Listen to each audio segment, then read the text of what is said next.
Hi folks, just a bit of explanation. We were planning to run through the game midweek and the week's news and then roll straight into our review of the season, but we think realistically the review of the season is going to be a bit of a task, and we've decided to split them up, but we only decided that towards the end of this week's episode. So we've got a review of the match against Boro, we've got a bit of coverage of the news, and spoiler alert, Luke, not a big fan of the new shirts, and then next week we'll be back with our season review.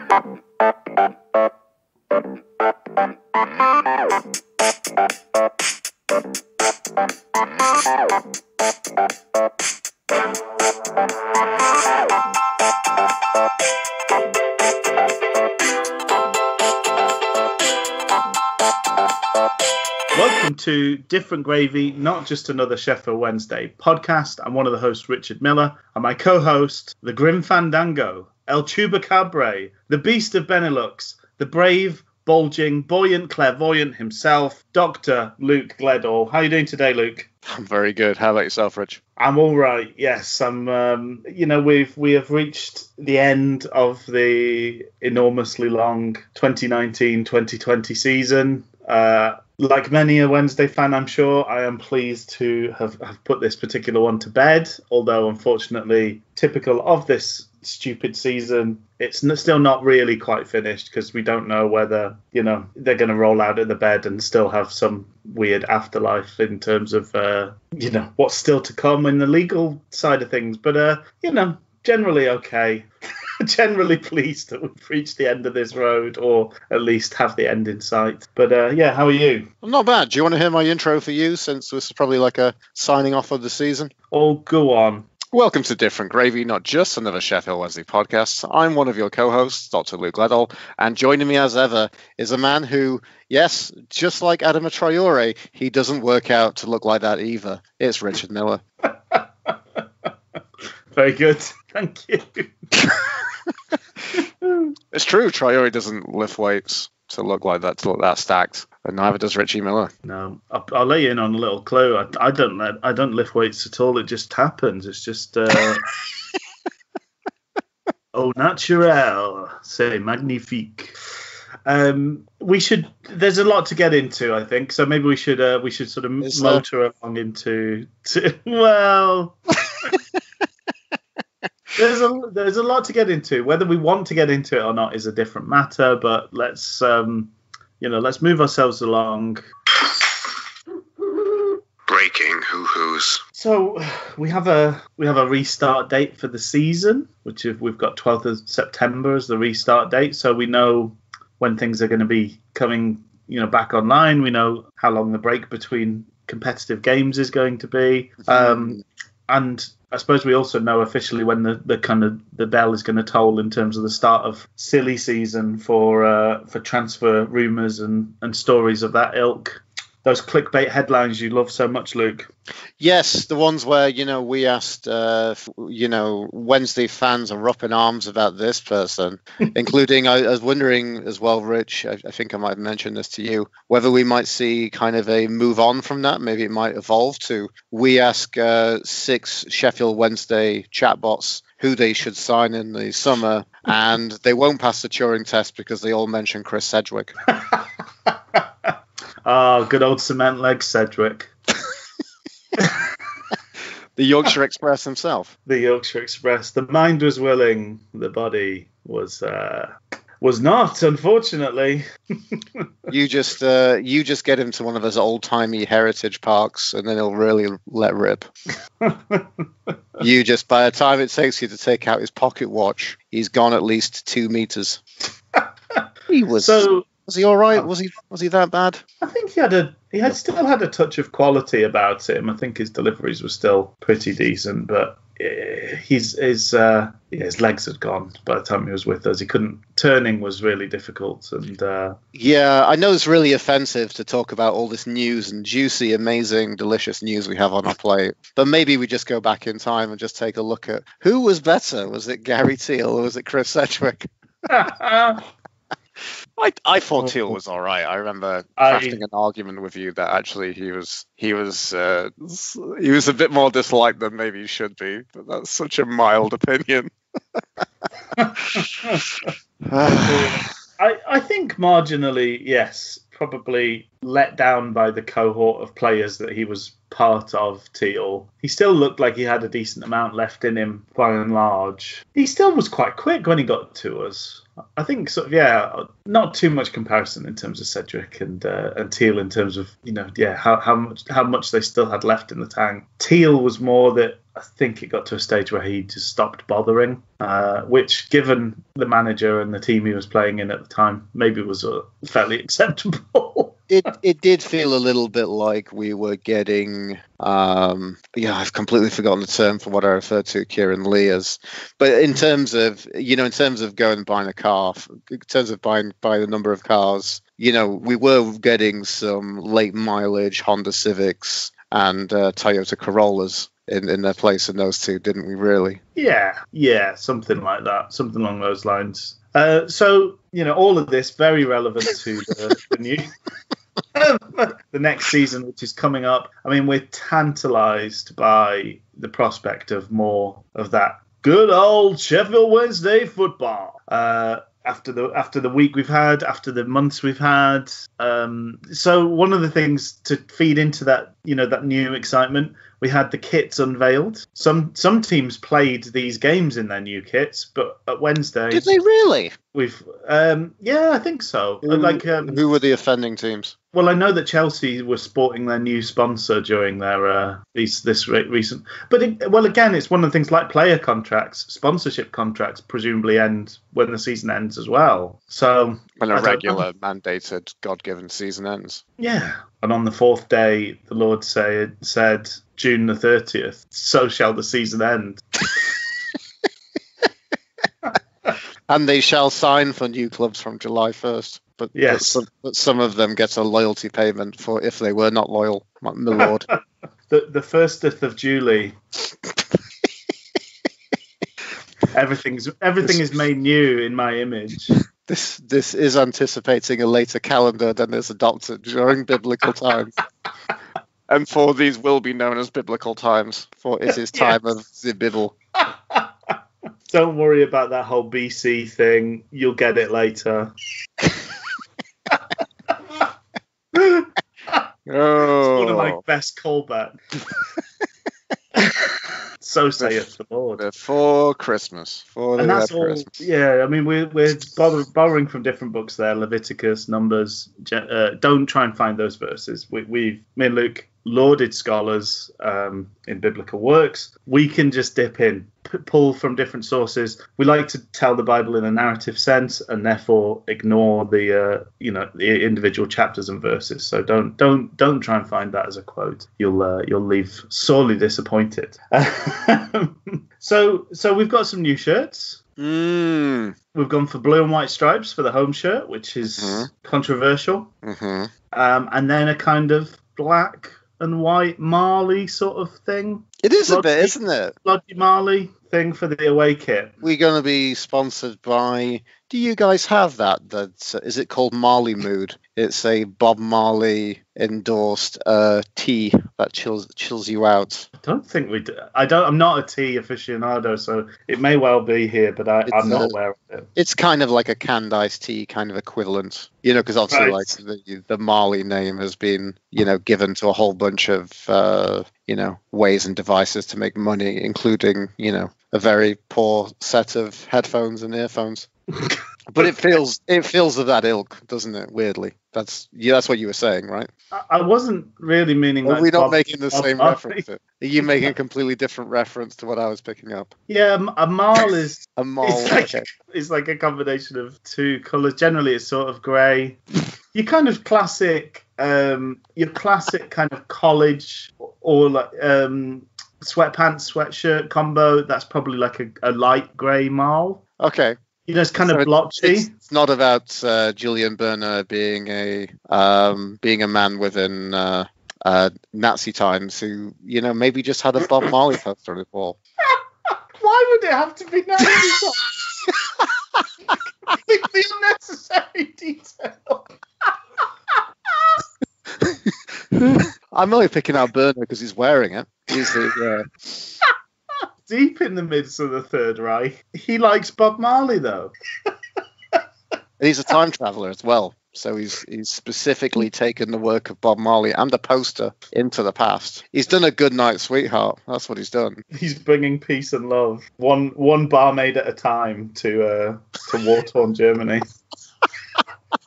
I would tune in. I would absolutely tune in. Did I tell you my theory that Julian Burner, the only reason he's here is because he's actually a massive Only Fools and Horses fan? No, you haven't told us. You know the bit where he falls through the Del Boy falls through the bar. Yeah, Loves it. Can't stop talking about it. Oh, and Actually, Tom Lees is so used to doing the impression for him. That's why he falls over all the time on the pitch. Exactly. Oh dear. So there you go. We've got some new kits. So you don't like the away kit, Luke? You've sort of Burner Independent Traders. I think it looks all right. It looks a bit training kit-ish, I think. I think it is. I really don't like it. It's interesting. It's different. It's different, but I don't know if we're going back to... Do you think that, because obviously there's a lot of... I think about football kits, and I think about... I was just thinking when I was looking at the... I kind of forget... I think if there's a criminal... something happens and then you're asked to... You've seen a crime, and you're asked to recount it with your witness account, and you come back with the criminal witness account, and some elements aren't too verifiable, and maybe not quite. I can never remember if teams actually have proper collars anymore. Because I'm seeing the button on this. We didn't have a button on the current one, right? But there's no pronounced collar for which to pop your collar a la Usher and Eric Cantona. There's no collar on this one, definitely. No, so this one, but the collars are kind of like, it's just a bit of elasticated ribbing, isn't it? Like on the current one. I can't remember, to be honest. It doesn't matter, great deal. It's weird that it's got a button, and then it makes me think about like during that period in the 90s where like the Man U had like the string around the collar. I do remember the string. Like, tie it up like you were, I don't know, like Stanley Was Matthews. that not part of their throwback? It was a bit. I think that was an anniversary kit because they had the yellow, the green and gold, didn't they, as their away strip the same season, and that was to mark whatever the old club that they used to be called was. So anyway, but I wanted to say I think the away kit kind of reminds me of one of those hideous 90s goalkeeping shirts. It's a little bit less effort, I must say. Apparently they're both camo, which I hadn't picked up on.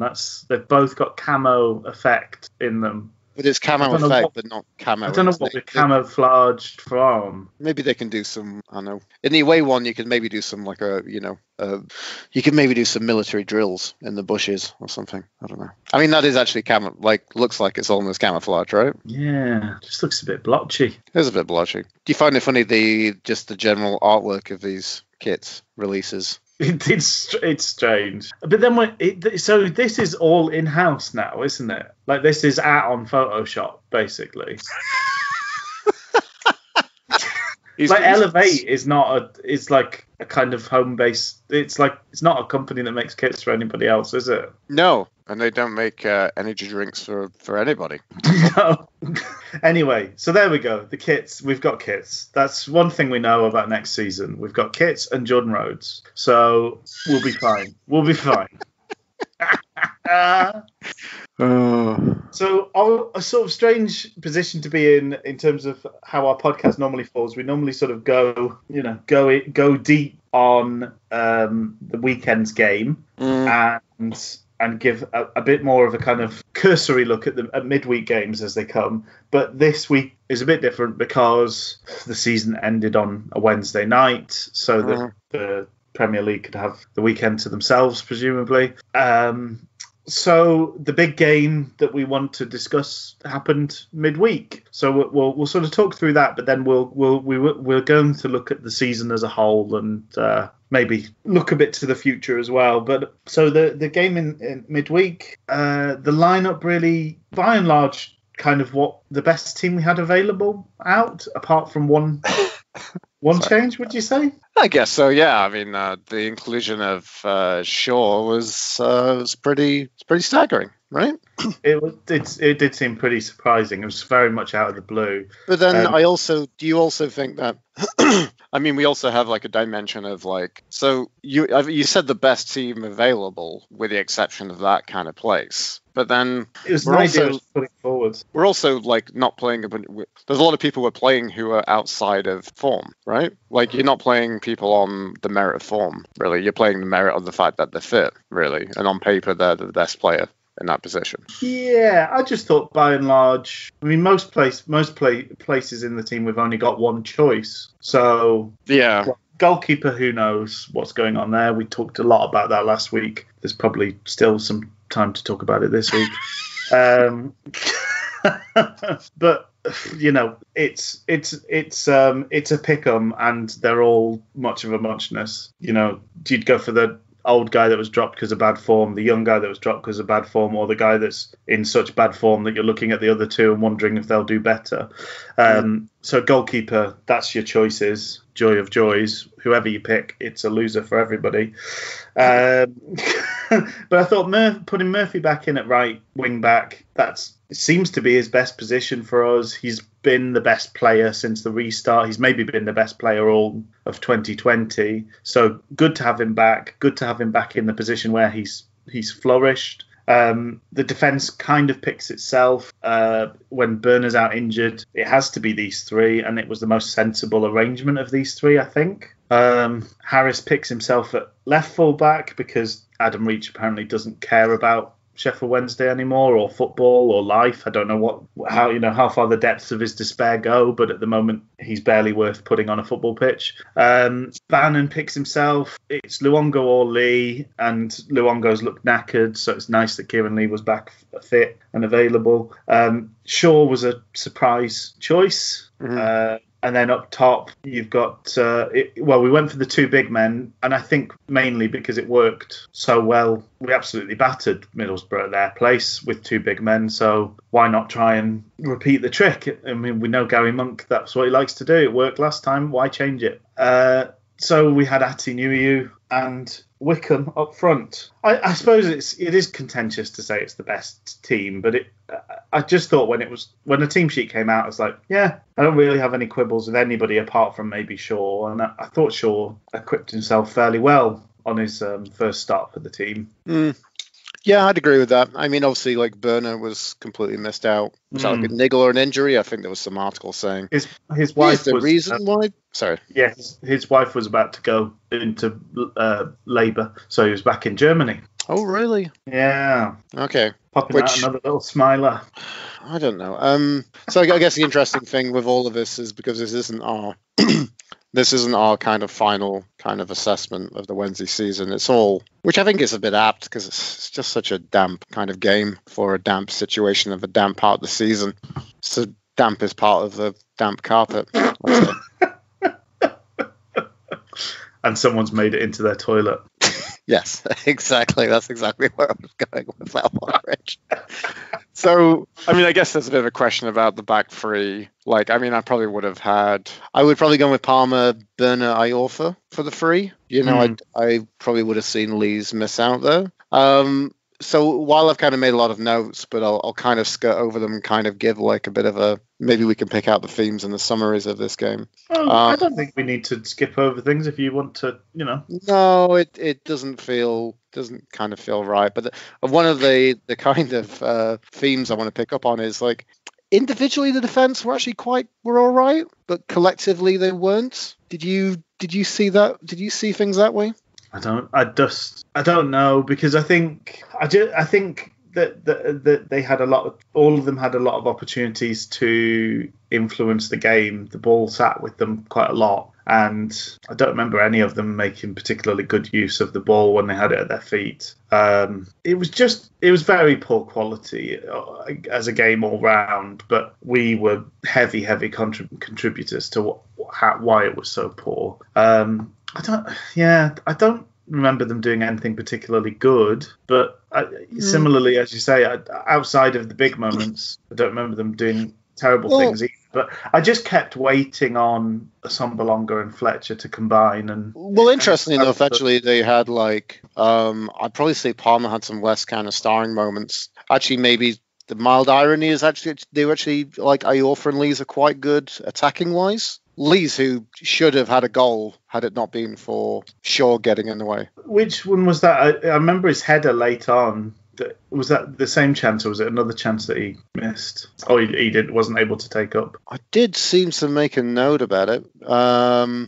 It was just before half time. There was the header that he kind of headed at the floor and it bounced over. There's one just before half time where Bannon whipped it up and Lees jumped up at the near post, funded it, but then it basically hit Shaw in the centre. Right. But he met it with so much power that I think if it was on target and if there was no one in the way, I would have said it was a goal myself. So there's that. And then, Iorfa had a point where he did some great work to salvage and kind of cross one across for Murphy missing as well at one point. Okay, yeah. So I don't know, and I don't think they were all. That was Iorfa. Sorry, that Iorfa moment was a highlight, really. Yeah, because he properly picked out a pass, and it was unlucky though. I think it was a hard chance to finish off, but it was. You sort of felt like maybe you should have done better. I'm just sort of looking at possession stats. So Tom Lees had the ball 6.5% of the possession, which is more than basically anybody apart from Bannon and Wickham.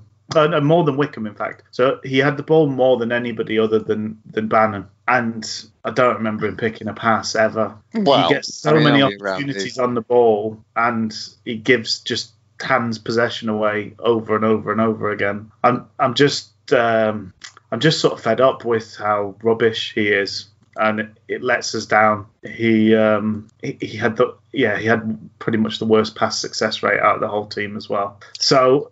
Which maybe you're wondering about the possibility of maybe just being in these situations, maybe just hitting it long, It's what he's doing, but there's hitting it long and there's passing from the back, and he seems incapable of that. And I don't remember him being as bad as he is now at it in the past. He's getting worse at everything. The basics are bad. The extras are bad. I think particularly because we'd had those games that we'd seen him play so well in his pomp, really, when we were watching the older games. It's fairly shocking to see the deterioration in such stark contrast next to each other since he's come back. Maybe that middle of the three particularly doesn't suit him, but I just remember somebody on Twitter sort of said we're having to play three because none of them are good enough to defend in a two, and that's probably right. Yeah. So we did create some chances. Like so many games this season, we were probably the better team throughout. We had more of the ball. We had more of the chances, more of the good chances. But I just was waiting for their two mobile, strong front men to make something happen, and I know that we're allergic to that defensively. And well, unfortunately, that's where things were leading as a kind of pinnacle to the season. But we got another Murphy goal. Yes. It's been allowed to stand as his goal. I'm not sure, again, like his one last week, I'm not sure that it was definitely going on target, but from his original effort, but it went in the end, and that's kind of the most important thing. The strike is remotely on target, so therefore, when it takes a deflection, it goes in. I think the infamous dubious goals panel don't really care about the championship. Probably not, no. They've only got enough time to pick out the dubious goals in the Premier League. We'd had a scare before that, though, hadn't we? McNair hit the post. An absolute post throbber, as I put in my notes. Yeah, that was lucky. I mean, he did strike that really, really well, and yeah, it was just that it didn't hit enough of the inside of the post. Really, was the only difference. I thought Harris looked really bright all game. Harris was very good. Never stopped plugging away. I don't know whether that's because he was trying to show Warnock that he is, he's still a good player or something. I don't know. Because presumably they were saying that he liked playing for Warnock, or Warnock liked him, or something like that. But presumably Warnock let him go. He did, yeah, and that was the big thing. That was the big thing of surprise for a lot of Cardiff fans. Yeah, I mean, also it's kind of surprising knowing that for any kind of sense of criticism about Warnock as a manager. I mean, the thing I will say is that Warnock is he's a bit like some of the things that I think people think about when they think about playing Football Manager and Championship Manager, things that kind of work, and things that you kind of want when you're playing any simulated football, which is basically, I'm going to want a lot of pace. I'm going to want a lot of players with a lot of pace. Yeah. And he's very big on that. And he, obviously there's a hilarity of the fact that he had something like, was it 7 strikers at the Pigs? Yes. Well, there's during that period where it's that he had Hulse and those type of characters all littering the bench, or not even in the squad itself. Yeah. So yeah, I guess it is kind of bizarre that he probably would have let a player like Kadeem Harris go, to the point where, I think when we signed him very much near the beginning, it seemed like, we did exceptionally well bit of free business. And I still think we can conclude that. He was excellent first half, and obviously had an assist in the goal. Assist, did exceptionally well to kind of win the ball and keep that going and keep that live and keep it cycled and fed it up. Lots of battle and hustle in that build-up. Mm-hmm. That was probably the real strong point of the Wednesday game. Was definitely those, Murphy and Harris were really the stars of the show for us. I feel like generally when we've played against, and we've played several teams that have played 3-5-2, those two as our wing-back option have kind of had the run of it. I guess because they've got the pace more than anything. But their sort of counterparts on the other team have had to sort of just mind their P's and Q's and sit back and not have much of an influence on the game. So it's a testament to how good they both are in those positions. I think that's been a very, very pleasant surprise of the restart, is how well both of those players have taken to those positions. Obviously, one of them's not our own player. We've talked about how we'd very much like to have Murphy back. Whether that's a possibility or not, I don't know. But they've been a revelation, because when that first team sheet was announced as 3-5-2, you just think, what, those two are going to defend? Exactly. Particularly Murphy, to be honest, because he's had a bit of a habit to sort of half-heartedly get involved defensively in things. He sort of tracks his man back in that he has a look at his man as he trots past him. Yeah. The one with the industry is Harris, right? Yeah, but they've both really been very good at the defensive side of things when they've needed to be, and they've been the only threat really going forward most of the time. So I think that is a real big tick in the box of 3-5-2, and if we can manage to get that original three to play together more often than not, then it looked an okay solution defensively when it was Burner, Iorfa and Palmer. It does not seem to work with Tom Lees in the middle of it, because I think we've lost almost every game that Tom Lees played. Yeah. There. Which maybe kind of reminds me, and we've lost a lot, right? One of his few kind of appearances seems to, be in the season from him kind of coming back from being in the wilderness and, being disliked and being, put aside from the starting 11 and the 16. It reminded me of the Boxing Day game against Stoke, a game in which he scored, but then, helped us concede 3 goals. Yeah. To be fair, sorry, I've just double checked. So Tom Lees did play in the QPR game, to be fair. So I should take that back. Having only won 2 of the games. Sure. The restart. There was that game, and a game which a lot of people, even Wednesday fans on Twitter, being like, dare I say Lees has looked any good in that game? And he did. He was quite good in that game. He was. But it's all very, very slim, kind of minor positives. Speaking of slim and minor positives, Shaw looked quite good. I think it was quite, wasn't too bad a debut performance from him. Definitely, I think in the middle of the park, probably the best player for the vast majority of it. Fair to say, yeah. I think the kind of continuing thread of Bannon looking a bit tired continued into this game, and that meant that Shaw stood out. He didn't. I did sort of note we were sort of just talking a little bit during the game, which we don't do that often. But I did note that he's not like a Bannon or Kieran Lee type who thrives when it's kind of given to him under loads of pressure, because he did get his pocket picked a couple of times, but that shouldn't take away from all the positives, because he did really get stuck in. He played some nice passes. He looked pretty comfortable on the ball generally when he had the time and space for it. And another positive really from a youngster. And I was a bit surprised when he was taken off so quickly. Yeah, I wondered if that was more going to be the substitution purely for the fact that you've got a player in Luongo who probably should have started, but he hasn't been the best as of late, kind of leading into this game, right? Yeah. And also, I agree with you, though. I was surprised because, I think if Lee and Baz were performing much better, then I think it's a substitution you want to make. It's just damning because actually Shaw was the best of the three. Exactly. Yeah.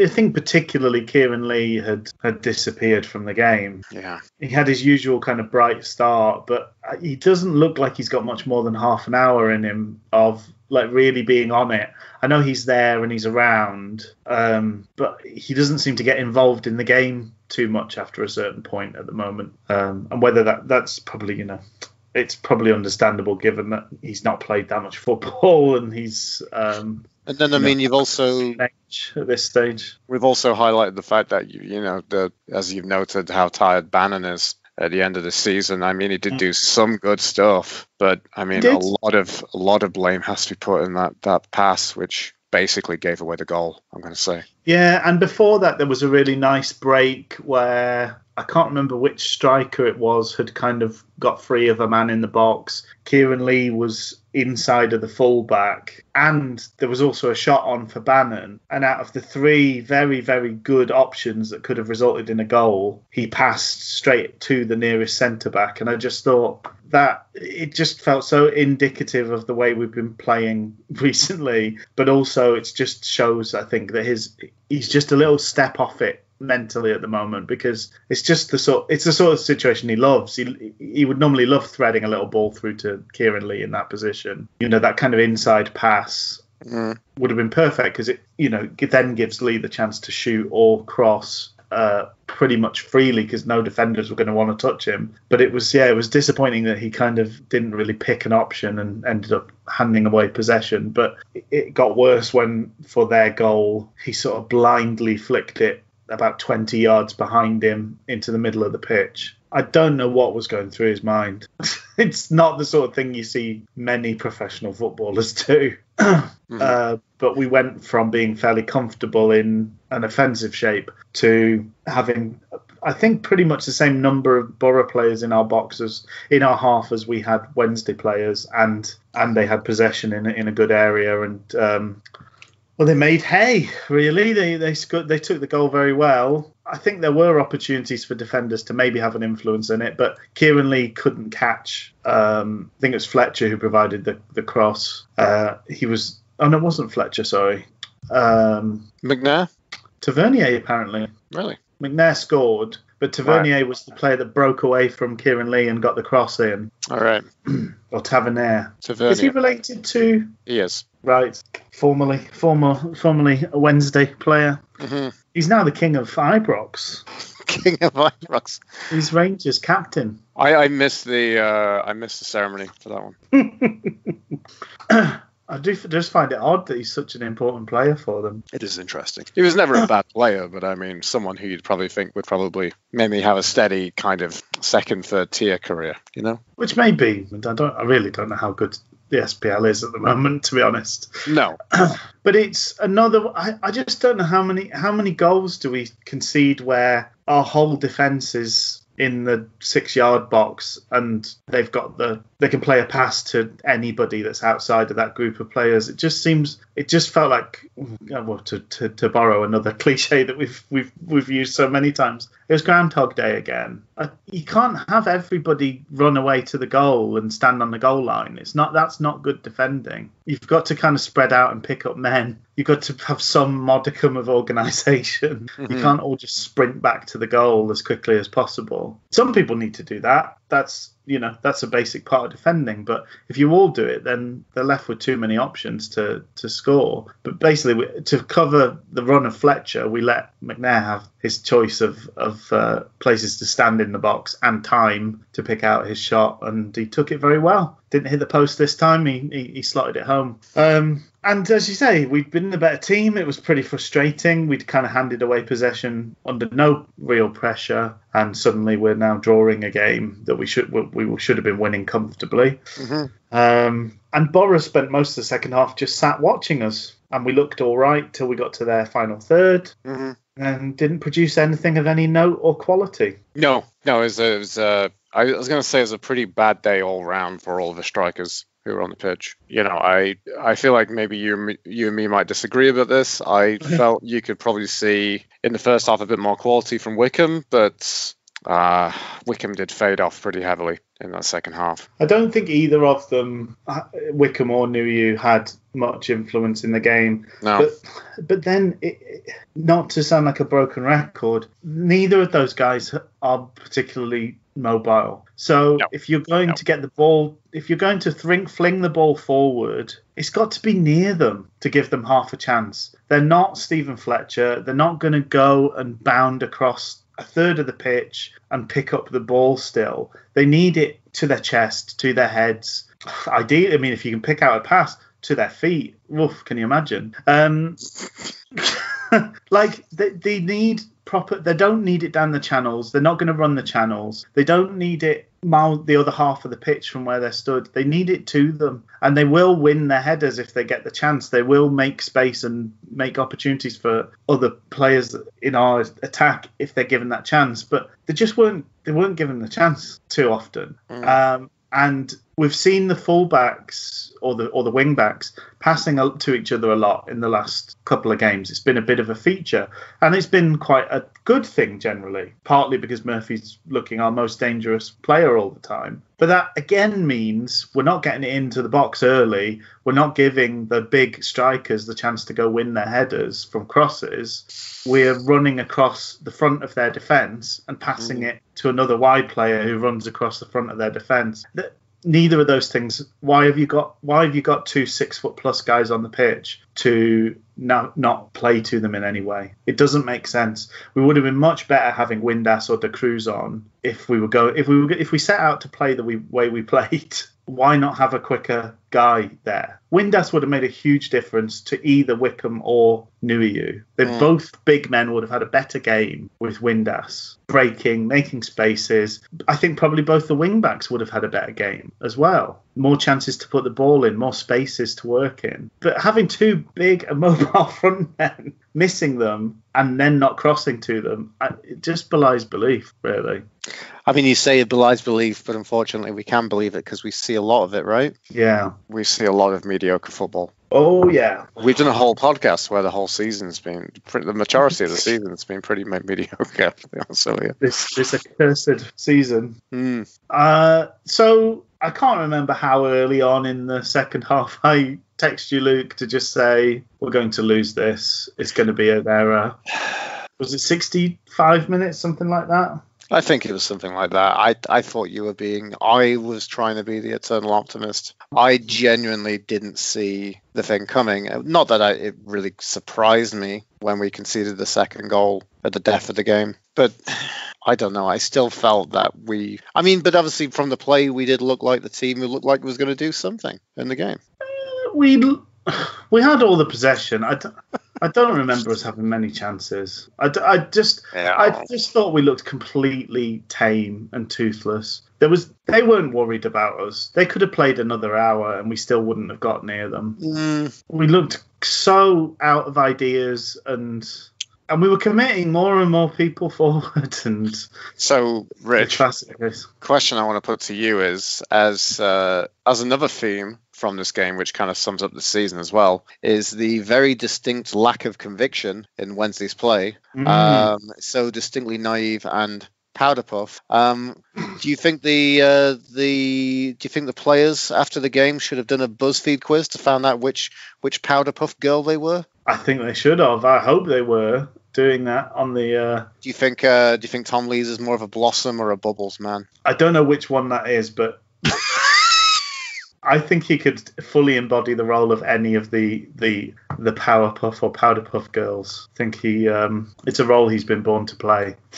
I think so. You could say he's been method acting as them for quite a while. Let's be honest. But But basically, Taylor's oldest time. Iorfa goes to sleep. Their one change they made was bringing Wing in, and so he's the guy with fresh legs in their team. A defender, can you believe this, Luke, looks up and sees a pass and plays a pass, doesn't just pass it to Tom Lees as Tom Lees would do in that situation, which, and I spoke to Tom after the game, he thought was cheating. But just played down the wing. Tom Lees and Iorfa end up closing down the man with the ball. Again, ball chasing, as we always seem to do.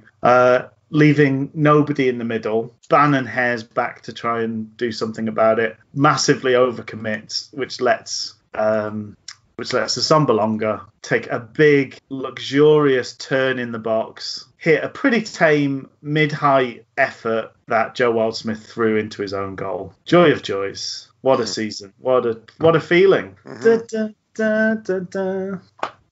What do you say? What do you say? I don't know. I mean, the thing I want to kind of look back in terms of any sense of kind of review of the season, this latter end, this hazy time of being in this post-lockdown kind of football. Hazy because we're all as high as Gary Monk off the fumes from scraping the barrel from the squad. I said going into this, look, the test is basically, if we hadn't played football, we'd have something like 58.7 points or something. Of course. Round that up to 59, so we ended up with 56. So if we would have won that game, it would have been about what we'd expected, but we hadn't. So it's actually below average and actually is worse than just kind of going with the average. So it's, below average is the term.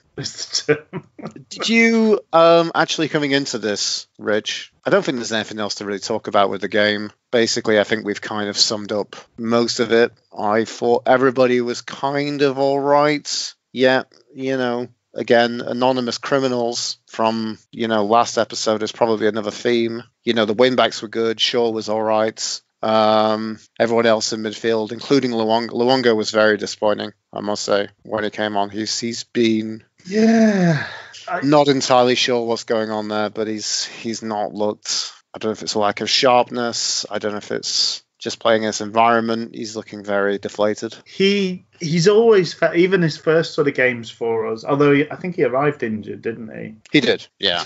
And he's had a very injured season, to the point that he's even said that it's just been a monumentally disappointing season for him. Yeah. Mind you, he wouldn't be the first to follow that up with another disappointing injury hit season at Sheffield Wednesday, because apparently that's what happens when we sign promising midfielders from the Championship. But so since the start, he has really only looked like he's got about an hour of work in him, and then he gets tired. And I think the fact we've had these games back to back, he just doesn't look like he's got anything in the tank at all. Sure. He mustered up some enthusiasm for the QPR game because it was, a thumb in the eye of the team that let him go kind of thing. Yeah. Whatever the motivation is, I always like it when a player turns it on against an old team. That's fine. It's frustrating when it's such a marked difference from their other performances that you sort of think, couldn't you just pretend they're QPR? But we've had so many players that went the opposite way. Gary Medine was like almost guaranteed to get sent off anytime he played against Carlisle. I mean, for a guy that has looked so useful at points in this season, has looked so influential, and has left a hole, his absence he's grown in his absence into, a very important looking player for us. To have the period of time in the season when we've actually had him for more games than we haven't, and he's absolutely checked out, whether that's physically, mentally, or both, it's pretty disappointing to get a chance to actually see him in a run of games and have him flop so convincingly. And flop, as you say, whether it's coming on at half time, whether it's starting the game, it doesn't seem to matter. It's all too much for him at the moment. So it's a real shame. Hopefully we get to see the Luongo that played earlier in the season, the Luongo that was pretty much an ever-present for years and years at QPR next season. Because when he's on it, he looks such a useful and multifaceted player, but clearly he can well and truly not be on it and still be on the pitch.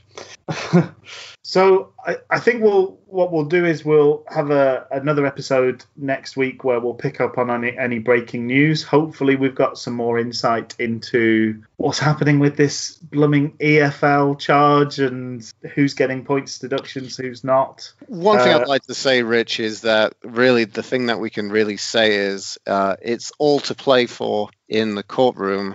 I'm sure that there are some groundskeepers aerating patches of the courtrooms as we speak. Getting their fork out and giving a little poke, making sure it's not too slippy for Nick DeMarco, the Lionel Messi of sports lawyers, to slip over in the corner. That would be a disaster. I keep thinking of this story. I listened to a podcast where they reviewed Gary Monk's autobiography, and one of their favourite stories from his autobiography was he was up before a disciplinary panel, and I think they were meeting for it was taking a long time. It was getting into a second or third day, and he twigged that he was paying for the refreshments at this disciplinary panel, and it got quite irate at the fact that he was paying for these massive pile of sandwiches that the committee were working their way through, and just went in and started shoving loads of them in his face and threw loads of them in the bin.